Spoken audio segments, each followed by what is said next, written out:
All right, now we're live. Hey, everybody. Thanks for joining the Twisted Animation Filmmaker Q&A for the 2021 Milwaukee Twisted Dreams Film Festival. Of course, if you're listening in Milwaukee, it's hot, so I've got my air conditioner going. So if you hear that in the background, I do apologize.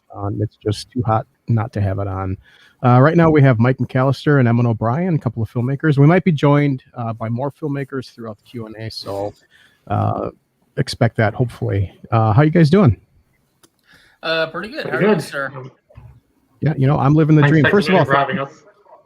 Thank you for submitting to a virtual festival. I know it's not as exciting as an in-person festival, but we appreciate it. And thank you for all your patience and all that jazz. And I'm, of course, joined by Tom. Whatever gets myself shown. I'm sorry to cut you off there. There you go. And people are watching it. We have a lot of tickets that we sold. So a lot of people have eyes on your films. And we're joined by Tom and Molly, the brand new assistant directors. How are you guys doing? We're doing good. I'm just growing a beard. You're growing a beard. You're almost a big boy. It's coming in nicely. I know. And I still got hair on my legs, so we're good. Yep. And I don't, because I had cancer and chemotherapy. And let's not. Why you got to bring that up, Tom? Yeah, why you got to bring that up, Tom? I got to be a dick. Sorry, I'll stop. Stop bringing up old shit. All right. Well, let's talk about these films. Why don't we just go with. We'll go both to Emmett and Mike and let them explain their film and the genesis of their films. We'll start with Emmett. What is your film, and explain the plot and the premise and how it came about? My film is called Family Tree, and it was actually conceived back in 2015. Yes. And it was. I think I just had a bad breakup, which I think sort of attributes to its kind of cynical tone. But I was actually warned by a few people not to make it because they thought it was too dark. But I'm all about the dark. So exactly. Can I explain it? Can I explain it? Yeah, go ahead. Tom's really cranked. I loved this movie. I'm not a judge, so don't get too cranked about it. But it's about before the show. I know you said he was getting pumped up and getting ready, smoking.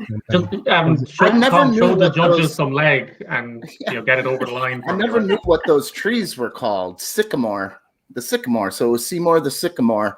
And it really reflected the times. Like back in the 80s, the tree was really, really happy because the family would put a swing on it and play on the tree and be out in the yard and doing stuff. And then the kids got older and left, but a new family came in and the tree was all excited for new kids and everything. But everybody had their heads in the phone and didn't go outside. So the tree decided, well, I'm going to go in and murder this family and play with their dead bodies. And it was awesome. I'm glad you it kind of felt like Giving Tree meets Evil Dead, kind of. Yeah. Which is great because I have to admit I've had to sell this film to preserve the twist for some festivals as a kind of a cutesy thing. And I know one particular person who watched the first 4 minutes and was like, it's too cute. And I'm like, stick with it. But now that it's getting into horror festivals and stuff, I think the jig is up. So I'm glad you liked it. I wanted to sort of there's a film called Happiness by Todd Solondz, and there's an opening scene where your allegiances for two characters kind of shift. And I sort of wanted that. I wanted people to sort of you're with Seymour for a while, then maybe you're not. And there's a constant shifting allegiance there. I think we've been joined by someone new. Yes. Hello and welcome. All right, we'll pass it over to Mike. Why don't you explain your film? What film did you submit, and what's the plot and the genesis of the film? Bear with me. I do have Tourette syndrome, so I stutter a little bit. No problem. So I actually got two things. I'm playing in Twisted Dreams.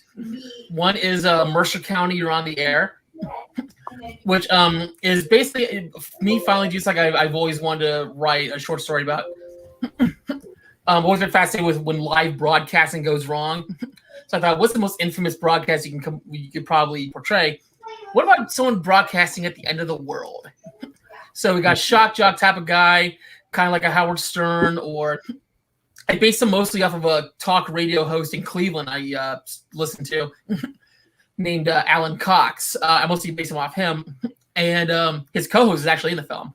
And he just takes calls from people who have different perspectives on what's going on outside, and there's some threat that's clearly out there that he needs to protect himself from. And my other one is called The Brain Teasers. It's actually a pilot. It's a short pitch pilot I wrote this pilot a couple years ago. I always love 80s Spielberg stuff of like kids going on grand adventures. But as an adult, I always thought, like, would those people come out with great adulthoods, or would they come out kind of traumatized and fucked up? And what if something happened? Like, do those friendships last? So I wrote this pilot about these kids who used to go on adventures with a scientist when they were kids. And then they grow up and they drift apart, and they're all kind of dysfunctional and traumatized. And they are brought back together to carry on the scientist's legacy after the scientist dies. Kind of taking a page from a lot of other animators who've had successful animated shows. I decided to just do it on my own. I do a test pilot that I could potentially shop around, as well as the full-length pilot scripts that have been submitted to a bunch of contests. Were you influenced by Rick and Morty at all? That one? Not necessarily. I mean, I love Rick and Morty, Okay. but I was trying to really go out of my way to not do Rick and Morty. Okay. Like they have a certain sense of humor that I really was trying to avoid. I think it has more of an Adam Reed kind of quality to it, like Archer and Frisky Dingo and stuff like that. Mm-hmm. Adam Reed's always been a big influence on me. And yeah, I just want to make sure I wasn't ripping off that show in any way, shape, or form. I know it's going to be easy for people to think that because it's an animated sci-fi thing that's making fun of tropes, but it's just something I've always loved since a kid. Like, I don't know if you can tell behind me, I'm a huge Mystery Science Theater 3000 fan. Mm-hmm. And that was always a big influence on me too, just taking like things from cheesy sci-fi and just kind of messing with it and having a little fun with it. I did think Adult Swim as soon as I saw it, Mike, actually, and also you had a Stargate reference, which was it's always nice to hear. So thank you. Yeah. Very cool. Let's see. Did we lose? I'm not sure how to pronounce your name. How do you pronounce your name? Is it Kevin? Kevin. Yeah, it's Kevin. Okay, awesome. Just spelled that way. Oh, very, very, very cool. What's your film, and why don't you explain the plot and maybe the genesis of how it came about?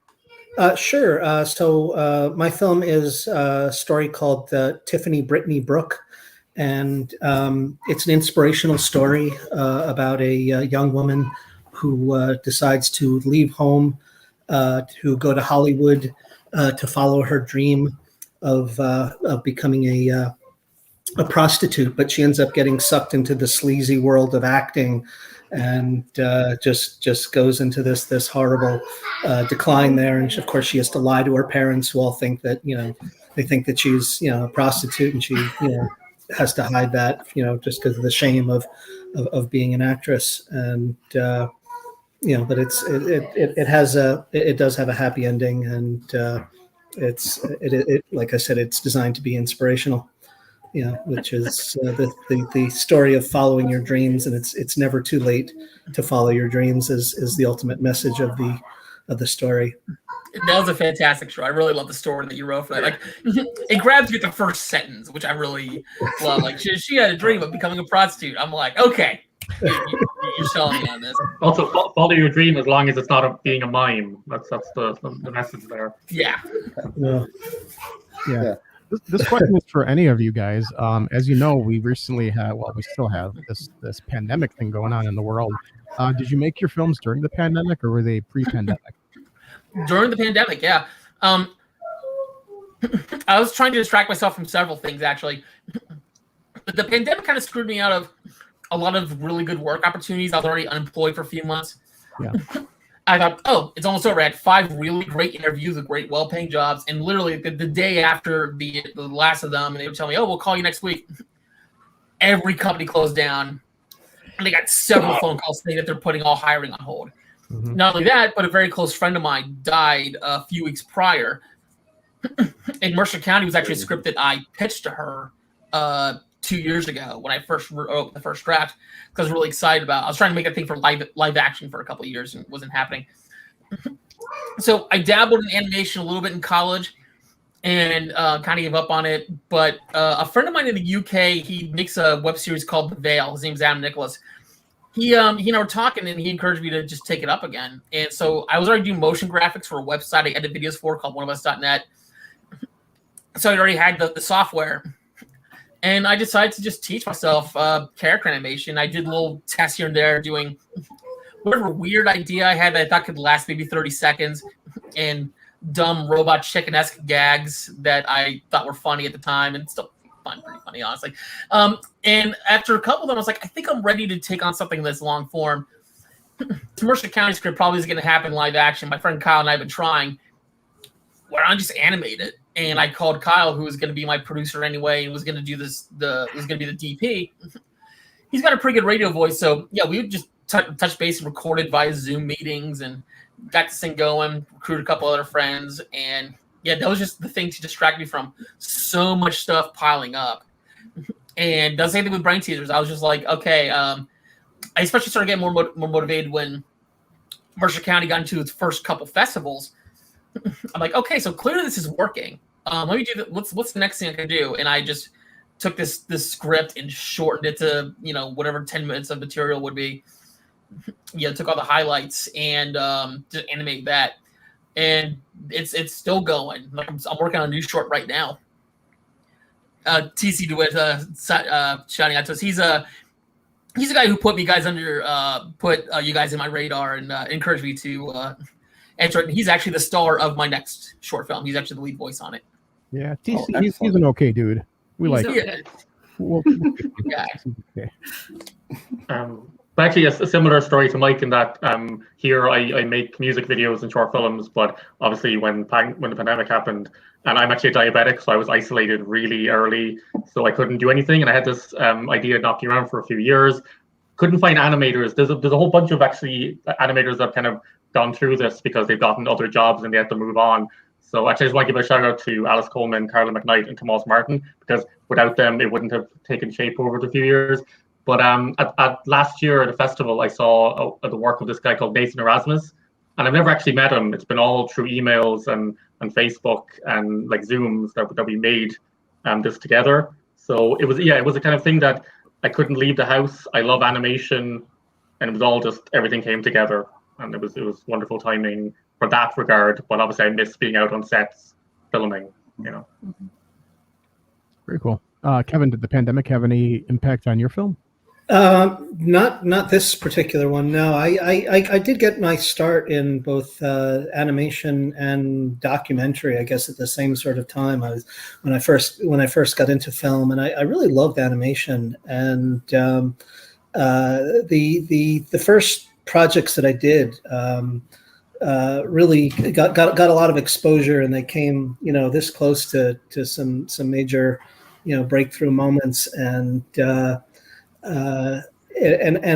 it was really expensive. Doing animation was one of the problems also when I first started. So I kind of focused on documentary, and I'd done also some some dramatic films as well, but it was largely documentary. And then I really wanted to get back to animation because I enjoyed it so much, and it's working with actors is always a different sort of challenge than working with doing documentaries. Sure.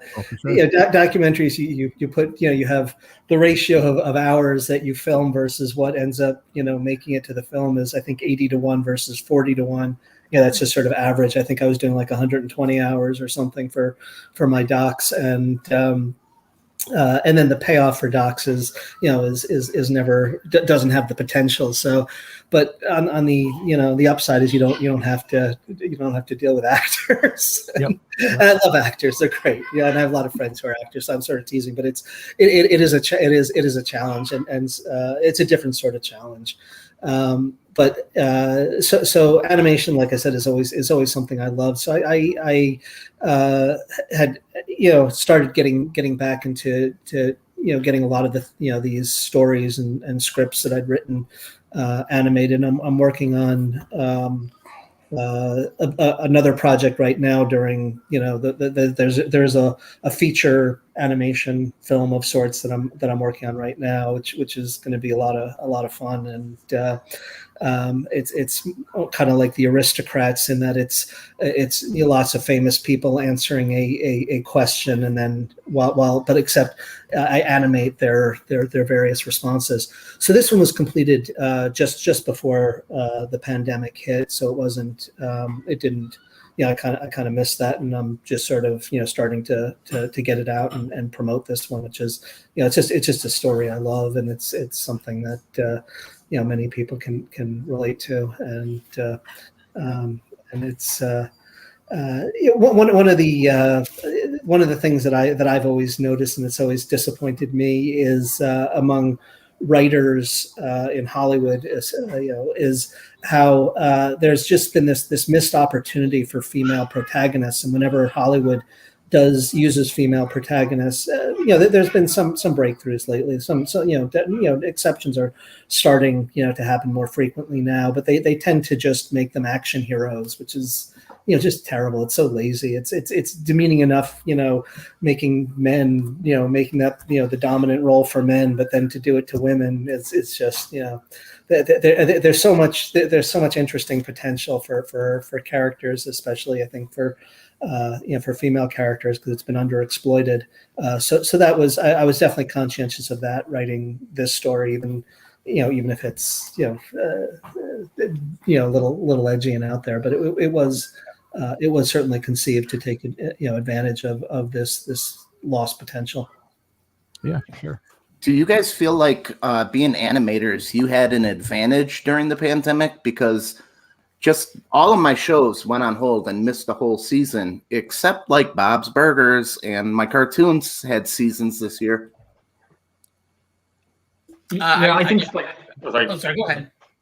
I was just saying that it is great that it's that Mac Groening said that what he loved about animation was it doesn't exist anywhere else except there. Obviously film is it's photography in motion, and I love the idea that you don't have to worry about the weather, you don't have to worry about lighting, you control the entire environment. It's wonderful. It's obviously more time consuming. That's the sacrifice you make. But I think during the pandemic it was a blessing to have, and I get the same I do comics here as well, local comic scene, and you get the same thrill every time new art comes in. Every time I see a character design, I get really excited, and it's I think there's nothing like it, and I love animation. And it's definitely what I would like to sort of pivot into more in the future. And as you said, it could survive external obstacles quite. It could just thrive.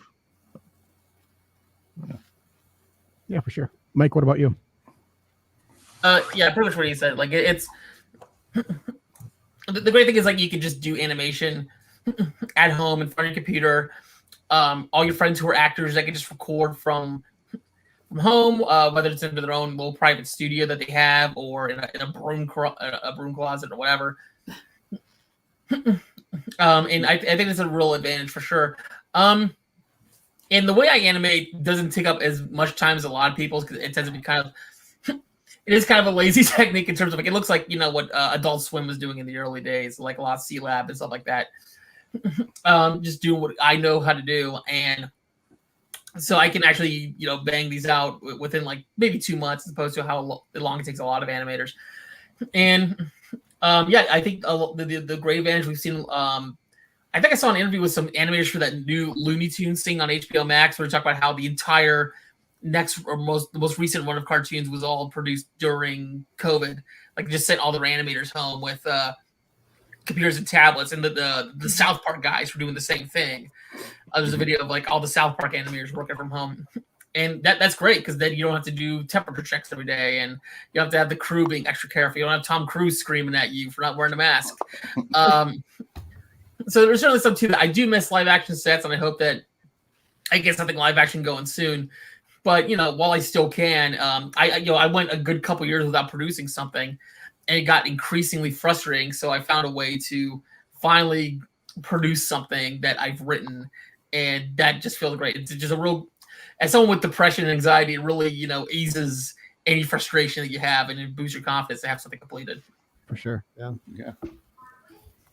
Yeah, I mean, it's if you're not going out, and it's the best of all formats to be working on, and the easiest if you're if you're writing, if you're editing.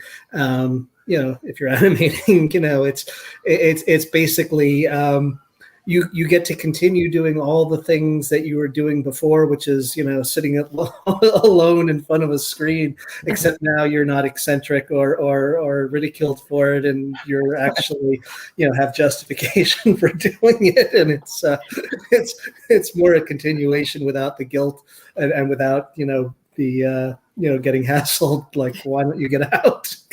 Well, no one's getting out, but at least now you're also a little ahead of the curve. That you get, that this kind of work is perfectly suited for a pandemic. So yeah, you guys became essential workers because there was nothing new on TV, and we're like, guys, come on, animate something. We're all home too. We just don't know how to draw. Yeah, Entertainment. Yeah. So we need our animators. But I also think one of the strengths of it as well is that people are willing to suspend disbelief more. Like, you can tell different stories. Like, if, for example, in my film, I don't think live action with CGI and stuff would have been as charming or as accepted. I just think animation it changes the way you can tell a story. For example, like Mike, I'm assuming with your radio station one, you were able to do more in animation than you might have been able to do in live action. Oh God, yeah.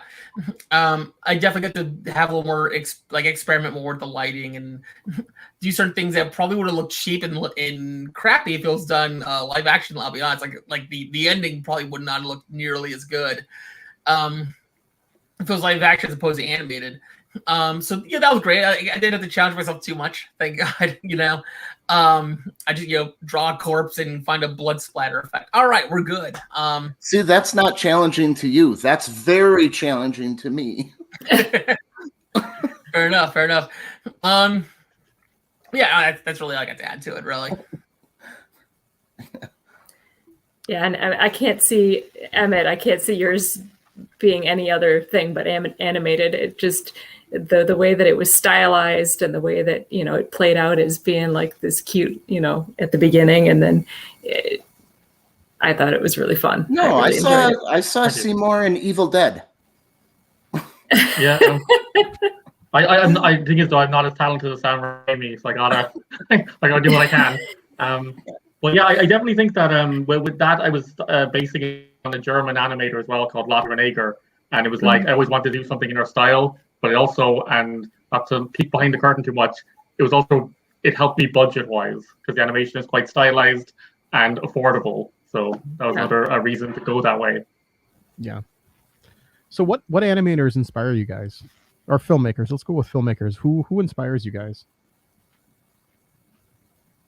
I mean, as a writer, I'm sorry, there was a little noise here, so I missed the question. I'm sorry. The question was, what animators or what filmmakers in general inspires you guys? We'll start with Mike, and then we'll go on. It honestly depends on what I'm doing. I mean, like a lot of suburban white kids who wanted to be filmmakers, I was influenced by, as a writer, by like Quentin Tarantino or Kevin Smith, Kevin Smith, and early Tarantino as well. But also, writers like Adam Reed and Larry David, Chuck Palahniuk to some degree. Who else? But as an animator, my favorite animator who does definitely motivate me a little bit, even though our styles are very different, Don Hertzfeldt. I'm a big Don Hertzfeldt fan. The guy who did Rejected and The Meaning of Life, and what's that trilogy he's been doing for the last 10 years? The World of Tomorrow, I think it's called. Those have always been very influential. When I'm writing TV stuff, like the entire Brain Scissors pilot, Golden Age Simpsons was also a big influence. It's just it depends on what I'm trying to do and how I want to do it. I kind of channel who I like. The current film I'm working on now has some very Wes Anderson-y kind of vibes, because I'm a massive Wes Anderson fan. So yeah, just a whole plethora of people. Just depends on what we're doing. Emmett, what about you? I was actually going to say Wes Anderson as well. I think you can see sort of in the kind of quirky with a little bit of edge to it, sort of, I think. But also a big influence would be David Lynch and John Carpenter, if we're talking kind of horror stuff. And TV wise, like animation wise, I really like Noelle Stevenson and shows like Gravity Falls and stuff like that. I'm all on board with that. So I think Lynch, actually, Kevin, your film reminded me of like the start of Mulholland Drive. That sort of all shucks, we're going to Hollywood kind of vibe. So David Lynch would be a huge an influence. I love his 50s kind of aesthetic, this kind of timeless thing as well, which was another thing I wanted in the film. Obviously, they're watching TV on phones, but I sort of wanted it to be sort of timeless in era-wise. And Kevin, what about you? Wow, I got to think about that. I have a number of influences. James Thurber, he does, his little, he didn't do animation, obviously, but he had his, he did his cartoons, and, there's a certain irreverence there. Tom Lehrer, who not a cartoonist at all, but definitely a major influence on my sensibilities. It's hard to say stylistically. I don't quite know. I think I'm sort of driven by ideas, and then there are certain aesthetics that I find pleasing, when people do them. But it's I'm very much driven by ideas and concepts, and I mean I do like. I like novelty. I remember when MTV did Liquid Television. That was just that was just so much fun. Just all these different styles, different concepts, different approaches, and all these kind of original ideas. And so it's sort of hard. I think it's because I always want to be trying something different. So I appreciate. Just the effort to do something that's aesthetically pleasing and clever and irreverent. So those are kind of the things that ultimately inspire me. Nice. Tom, did you have any more questions? Yeah, I want to know, did you have to adapt during the pandemic? And if so, what are you going to keep using now that it's going to be over? I don't know how much it's going to change, honestly, because I'm, everything I just do from home, and a lot of my friends who are actors kind of live in different parts of the country.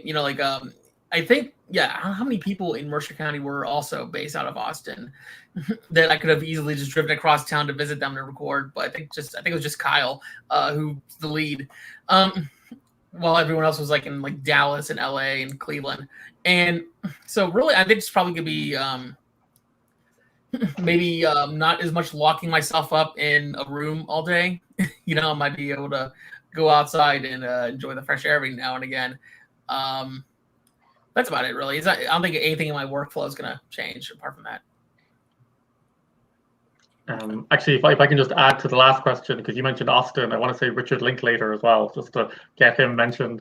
But basically, as workflow, like we have an office here that up until recently I would have been going into. I think I'm just going to I think what the pandemic showed us was that it is possible to just do a lot from where you are, which is kind of an encouraging thing moving forward. So I think I will start, like during the lockdown, I wrote more than I've ever written in my life. So hopefully I can keep a workflow going like that. I can just knowing that sometimes you can stay at home and still be productive, I think is something I'd like to carry forward with me. I think the fact that I now have a full-time job as of last March, I think that's the only thing that really changes how much time I put into things per day. It's probably about it. Yeah, for me, I guess it's more the fear that I'm going to be stuck too much in this routine, because I write a lot too, like Emmett said, and it's and it just becomes easy to focus on, once you just can, once it's okay and socially acceptable to just not go out and just do writing, do editing, do whatever, and so for me it's going to be probably focusing on breaking that routine and trying to actually put some work aside and get out more, and it's probably going to take a little bit of time at first, because I enjoy being productive. I really enjoy reading, writing, and creating and stuff, and but you need to live, and so it's going to be pushing myself a bit to step outside more.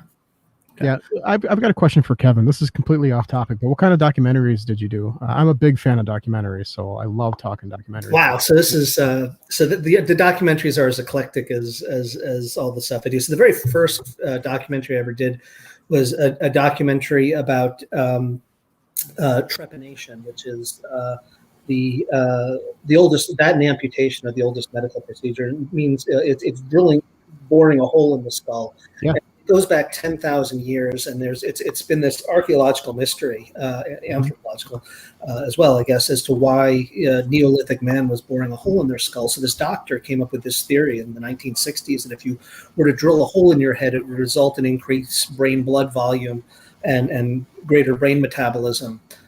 So he tested his theory by drilling a hole in his head, and he died. But no, he didn't die. Actually, I want to see this documentary now. Totally unrelated. Anyway, he believed it had the desired effects, and he wrote about his findings, and a whole number of students from Oxford, met him in Amsterdam where he was based, and they believed that this all made sense, and they drilled holes in their heads. And so in the early 70s, there was this whole, hundreds of people were drilling holes in their heads, and it's kind of been buried in history, this whole movement. And I tracked down all these people and interviewed them, and they were all great people, and they all believed that it had the desired effects, and that it was great to drill a hole in your head. And I talked to neurosurgeons and everything, all evaluating the efficacy of this. And so that was the first. All right, you piqued my interest. Now I got a question. Where can we see this documentary? Is this available online or DVD? I got a hole in the head question.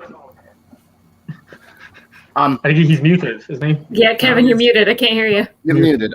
Okay, but you can still hear my question. Oh, okay. So I was saying that that there's a lot of gore in the film. There's a lot of head drilling in this. So it's not for the faint of heart, but it's that you need that payoff if you're seeing a movie about. Oh, Kevin, we run a horror film festival. We're used to gore.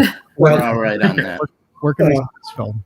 Okay. You should be able to see it anywhere. Amazon, iTunes, all the places. It's called The Hole in the Head. Well, okay. Easy to remember. The Hole in the Head. So that was my first, documentary film. And before you get on to the next one, I just have a burning question here. Did you go any other religious route where, like, the Romans and Greeks, Athena was born because Zeus had a headache so bad that he cracked a hole in his skull, and that's how she was born? Maybe people were suffering from headaches through a religious thing, and they're like, hey, Zeus did it. Let's fucking crack my head open. And well, I didn't go into mythology, although I suppose I could have there, because but yeah, Minerva and Zeus. Yeah, but that's. But I did. But Hippocrates had written about how one would perform trepanation, and there are 3 or 4 different approaches to how one bores a hole in the skull. That dates back over time.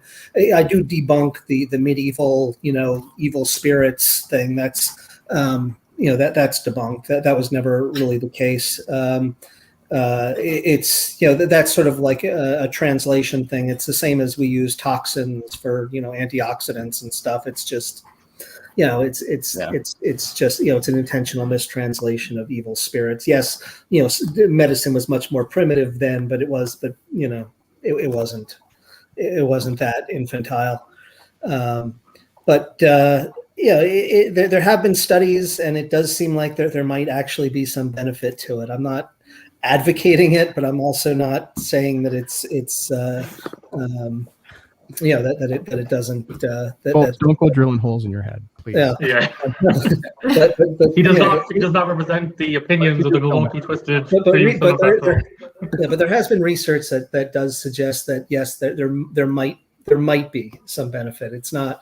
The jury is still out, as but there's a reason we evolved to have a hard head. How's that? You should probably not just have skin over your brain. Well, the skin heals and stuff, and so I'd be interviewing people, and I'd see the where they drilled the hole, and the flap of skin would be there and be pulsating, on the heartbeat. You just see the flap pop up, and it's my eyes are over here, No, they didn't say that, but that's wild. I mean, one of the people who drilled the hole was a professor at Oxford who had actually had Bill Clinton as a student and taught him international relations. So And a lot of them were British aristocracy, nobility, and so it's an interesting film. It's worth checking out. Yeah, Hole in the Head. Hole in the Head. Others, I only know what that thing is because cartoonist Maxwell Adams, who created Billy and Mandy on Cartoon Network, he did a short film when he was in college called Trepanation of the Skull in You, which was basically a prototype of the characters Billy and Mandy, explaining what trepanation is and demonstrating it. So as soon as you said what it was, I'm like, oh yeah, like the Billy and Mandy test cartoon, if you will. Yeah, the way I first heard about it was John Lennon wanted to get it done and was trying to convince McCartney that he said, "Hey, we should both get holes drilled in our heads." And it was actually the doctor who did the trepanation first to himself who convinced Lennon not to do it. When Lennon was honeymooning in Amsterdam, he met with Bart Hugus, who is this doctor, and he was like, "Dude, don't do it. You obviously," because there are about 10% of the population have what's called the mitopic skull, which is when the skull consists of several floating fontanelle, and then when you're about 18, the sutures seal and you get your solid skull. That's how the skull expands, how it grows. So in some people, the sutures don't perfectly align and they have a natural hole in their head. And so he was convinced that Lennon, for him to have accomplished and achieved all the things that he did, must already have a hole in his head. So if he drilled another one, it wouldn't benefit him. It wouldn't do anything. So he managed to convince Lennon not to do it, even though he really wanted to, and wanted McCartney to do it as well. So good stuff. So yeah, I've done other docs. There's a doc about this tribe in Uganda where I spent months in Uganda tracking them down. They were written about by this anthropologist in the mid '60s who decided they were the worst people on the planet and actually recommended that their tribe be disbanded and the people be scattered throughout Uganda for their own good because their culture was so depraved. And he thought they were the most wretched people and had written this book about them, and no one had seen them since the mid '60s because it's a horrific war zone, and there's no infrastructure in northern Uganda. It's all been left to it's kind of a nightmare being there and getting there, and I tracked them down and. Not only did I find that they were perfectly pleasant people, even though I had to go through several translators to talk to them because they were so remote and had not been seen and lived on the top of Mount Morangule. But I ended up having them stage a performance of A Christmas Carol, which was absolutely amazing. Nice. Wow. Yeah, Tom and I are famous in Ghana. Yeah, we're big in Ghana. We're superstars in Ghana. So that was, amazing. I did a documentary on Gilligan's Island as well, on how I found out from the creator that it was basically intentionally communist propaganda. And so the Gilligan Manifesto is my most recent doc, and it's worth checking. I talked to the professor and Marianne and Sherwood Schwartz, and it's a fascinating piece. And my cat is making an appearance. So what about Mike and Emmett? What other projects have you worked on in the past? Well, ask that from Mike first. Well, I've been editing for a website called oneofus.net for the last 5 years. It's a podcasting website mostly that does movie reviews. A friend of mine runs it named Chris Cox, who's been a film critic in the Austin scene for quite a long time. I was a fan of his first before I became a friend of his. And when he was launching his own website, he was looking for someone to do some of his YouTube content. So I've been doing that for about 5 years. It's been a lot of fun doing some little bitty documentaries and stuff like that, covering interesting events. Or I edited a video on like a couple of famous haunted house attractions in the Austin area. The last thing I directed before Mercer County was a short called Welcome to Hell, which I kickstarted. It was like a live action short. It came up okay. I think it was kind of like Office Space set in hell, basically. Like everything's set in hell kind of functions like an office, kind of like the ones I've been working at for the last couple of years. And apart from that, like I've just been writing a lot of things and just not getting them made until recently. And so like the only thing that really that interesting is maybe my work as an extra on a couple movies. Like I was in when I was living in Pittsburgh. I'm originally from the Pittsburgh area. I was in Zach and Mary Make a Porno as a background player, as well as as well as Dark Knight Rises. I got to see the football stadium scene being made, and that was really cool. Very cool. That's just what I've been doing, is just writing my own stuff and trying to stay limber editing for One of Us, as well as shooting things and now animating. Nice, definitely keeping busy. Emmett, what about you? What have you? Here I work with a company called Deep Red, and we make, as I said, music videos and stuff. This is my 12th short film. I think sort of worldwide, the thing I was involved with that has probably traveled the most and might be known is I produced and I wrote the treatment for a music video called "Take Me to Church" by a musician called Hosier, and it just became like this viral thing where I'm in it as well. I'm one of the masked thugs. Blink, and you miss me. But it's gotten like something like 417 million views. Like Stephen Fry shared it. That was how the viral ball kind of got rolling. But like we just made it over 4 days, like with him, and it was just a small thing we were making locally. Did not expect it to take off the way it did. So that would be the sort of biggest project I was involved with as a writer. And at the moment, actually, because of being in the pandemic, I'm actually pitching an animated series to a few different places, a kids cartoon. So obviously early days of that, but we've gotten some pitches out, and that's kind of what I've been working on mostly as of right now, getting the series Bible together and all that stuff. So that's kind of my lot at the moment. I got a friend in LA who's trying to convince me to write some kid-friendly stuff, because apparently she knows people in Nickelodeon.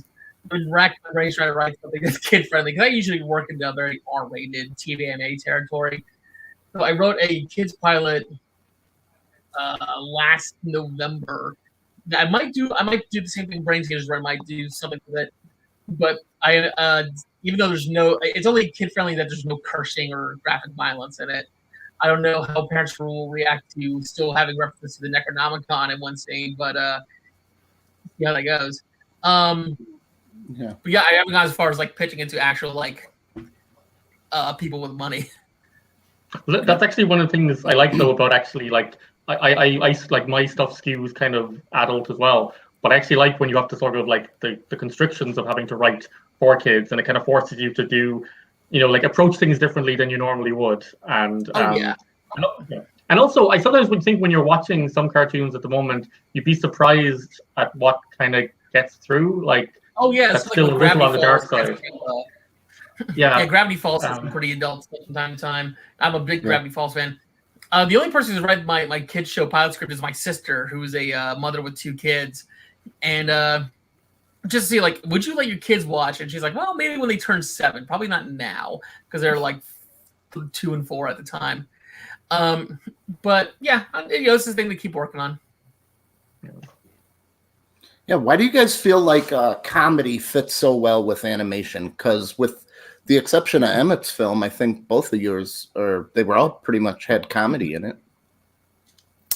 I think a lot of it is just being able to play with ideas that might be difficult to do in live action. Like, same reason just do anything animated. It also might be more believable, I guess, for the audience as opposed to doing it live action. Live action comedies tend to always have more mixed receptions than animated ones. I've noticed, like when it comes to like TV and movies, especially. Because like comedies, they're just not my taste, more often than not. Like something that's really big box office successful.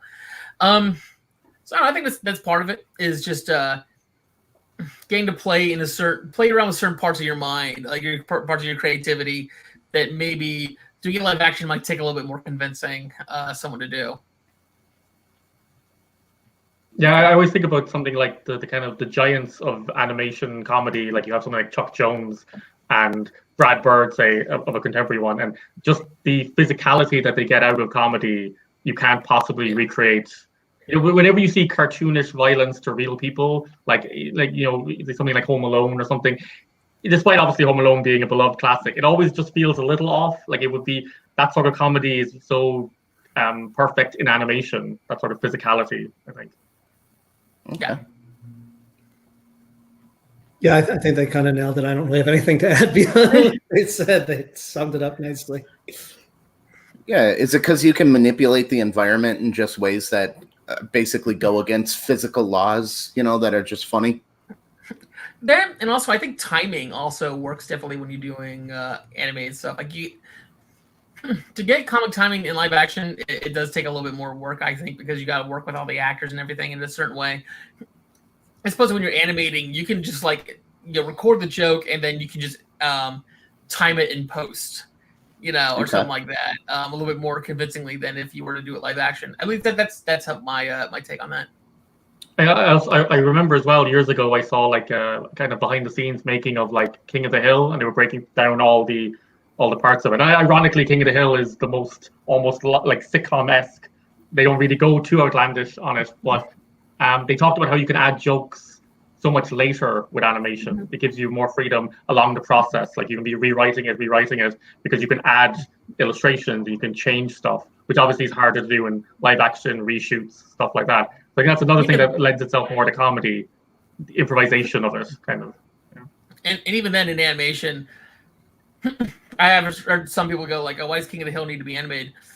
There's some episodes where like they get to play with some interesting ideas that would be pretty expensive if you did live action, like the what was it, like the end of season 2 when the Megalomart explodes or something like that. Yeah, Peggy falls out of a plane in one episode as well. Yeah. Did you guys ever watch Trailer Park Boys? And then when they switched it to being animated and they did so many more crazy things with it that they wouldn't have been able to do with the live action, I was like, oh, this is kind of fun. I have friends who really like the show. I still haven't given it a try yet. That and Letterkenny, another animated, or not another Canadian show, which also has an animated counterpart apparently, are two shows I've been kind of sleeping on and probably should start watching. You should get the Trailer Park Boys going. It just really highlights the difference between what you can do with the animation and the live action. I think you can't live action have a tapeworm come out of your throat and eat all the food out of nowhere. Yeah. Kevin says he's seen it. No, it's all right. I'm curious. Chris, we're not hearing you. You're muted. Yeah, you're muted. I just was, No. Chris was trying to talk and he was muted. I'm always muted. No, I'm curious what you guys have coming up next, and are you going to be submitting something to next year's Twisted Dreams Film Festival? There we go. I'm actually working on. Sorry, Mike. I'd like to. I'm sorry. You go ahead. No, Mike, you go. I'd like to. My next thing is about 50% done right now. It's a short called "I Know We'll Meet Again." It's a dark comedy that I think my therapist will have a field day with. I always love playing with our using comedy to express certain things about mental health and everything that I experienced myself. So it's a dark comedy based on a dream I had years ago when I was really depressed. It's about a guy who attends his own funeral. So like there's his body in the coffin, but he's also walking around at the same time, talking with people. And you think it'd be a lot of his family going, "Oh, I'm gonna miss you," but really it's a lot of his family just kind of giving him shit and talking about very petty things. So that's coming up pretty soon, and I'm still figuring out what I'm gonna do next. I have this Black Mirror-ish thing that Kyle and I've been wanting to do for a while, and I just keep coming up with new drafts, and I'm never satisfied with the ending. So I'm still trying to play with that, but it's a thing called Buffer. And then I might do that kids pilot at some point this year. I'm still figuring out all kinds of things I might play around with. Awesome. Emmett, what about you? I'm working on, I'm hoping to film it next month, a live action thing that has an animation kind of overlay on it, kind of like not to this extent, but something like Scanner Darkly, kind of, but it'll be very low key, but it is in the horror genre. It's called Sharp Pain, and I'm hoping to submit it to you guys if I have it done. And also just to kind of pick up on something Mike said there, as I said earlier, because of my diabetes stuff, I was isolated very early, and it was actually the service that the doctor, my GP gave me, where it's like everyone who's been so isolated had a counselors calling them just to make sure they were okay, just to chat about their mental health or whatever. So this counselor from Dublin rang me and was like, "What are you working on?" And this person didn't know me, and they just knew vaguely I was a filmmaker. And I started explaining Family Tree, and I suddenly became very conscious of like explaining that film to someone who doesn't know me, who's trying to psychoanalyze me. And I'm like, "So there's this tree, and he ends up killing a family." And I was really like explaining it very badly. So I thought that was kind of a funny thing that happened during lockdown. But also, I have written a feature script that I'm hoping that when everything opens up again, it'll be my first feature. So it might happen, might not happen, depends on funding. So that's my plan. Yeah, I have several features. Some of them are being sent to screenwriting contests and so on. I have a script I really want to do as a first feature. It's really going to be low budget, but I'm still just toying with it until I feel like it's absolutely perfect. I'm trying to get like the first act's pacing down much better. Yeah, I'm working on 2 projects. One I mentioned already, which is the multiple animated shorts of different well-known people, celebrities in many different fields, not just entertainment, all answering the same question in radically different ways. I love to be able to share the question, but I can't as much as I'd really like to.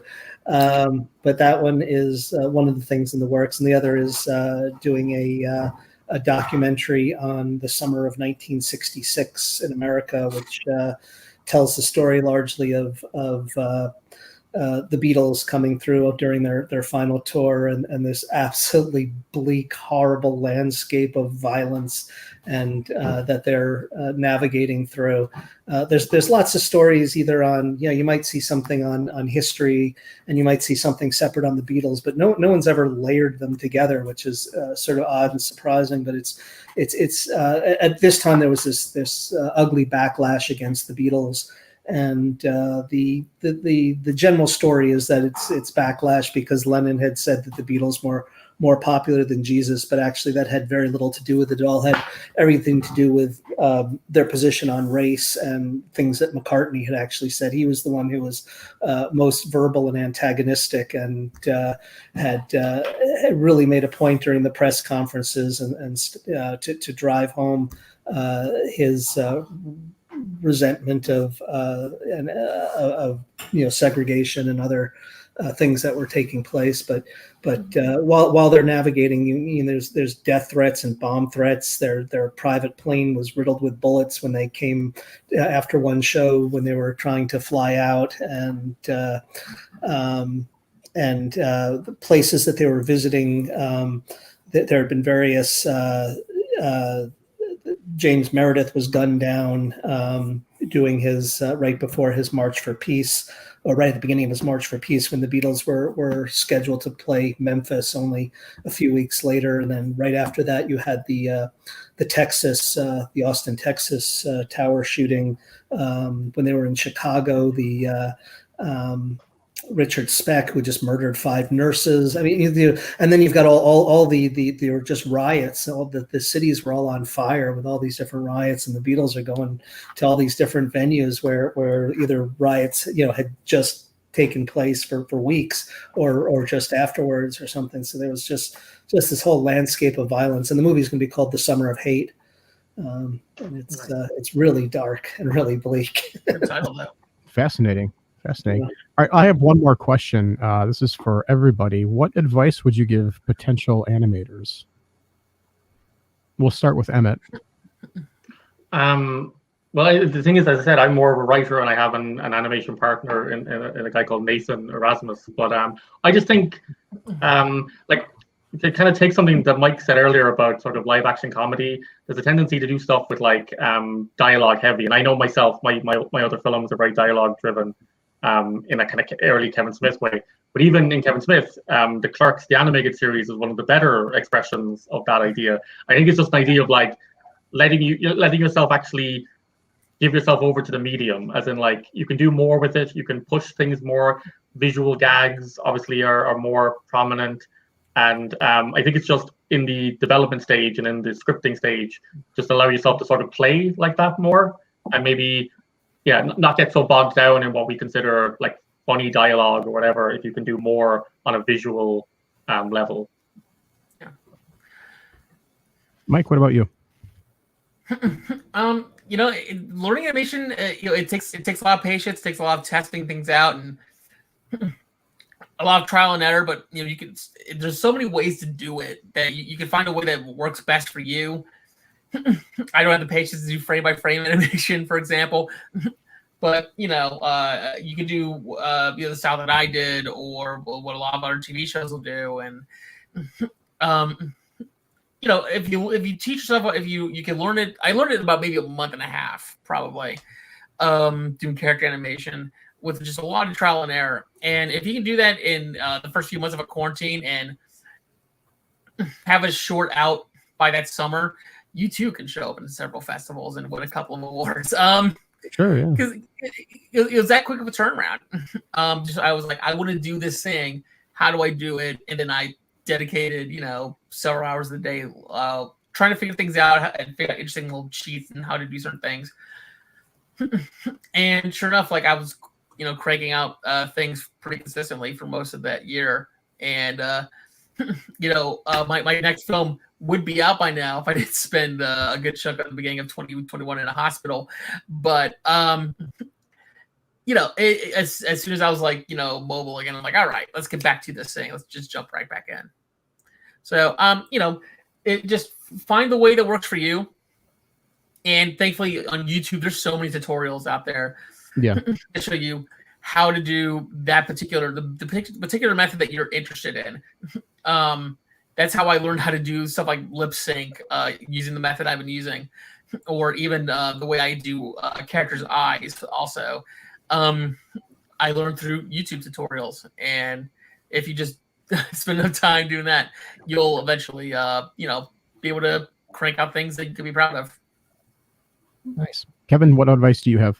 Yeah, I'd sort of play off Mike's comment a bit, but I'd say that the best advice is just don't question and just do it. Just make whatever you have, whatever ideas you have. Don't worry about it being perfect. Don't worry about failing. Don't worry about all the issues, because there's no better way to learn than to try, and you're going to make mistakes, and you're going to make mistakes no matter how much studying you do, no matter how much experience you have. You're always going to make mistakes, but just don't question and create obstacles for yourself, and just produce and create stuff, and you'll get better, and even then, as maybe you will achieve what you want.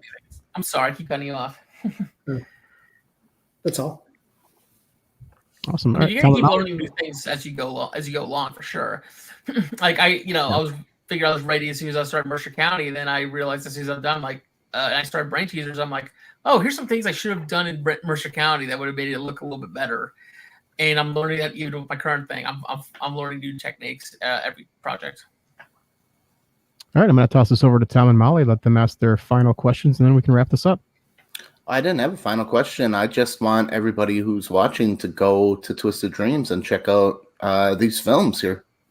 They're wonderful. Actually, can I add something? Actually, sure. Earlier in the interview, you said about how obviously it is a virtual festival and it's a different thing and it's different to live action.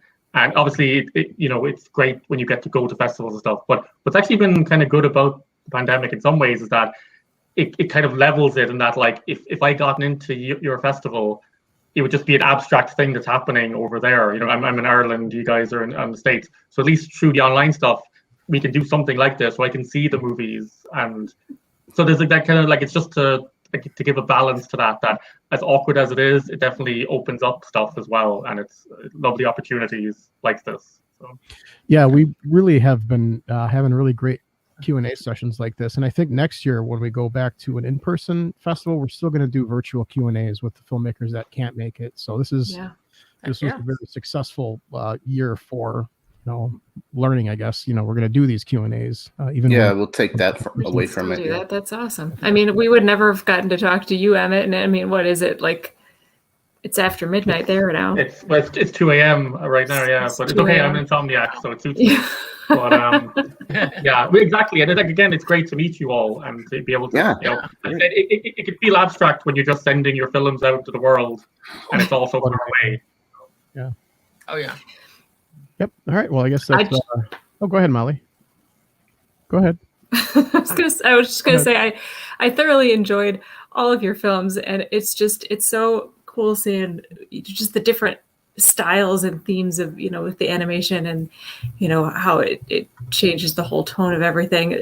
Kevin, the way that you took yours and made it like almost like a children's book, like this with the animation.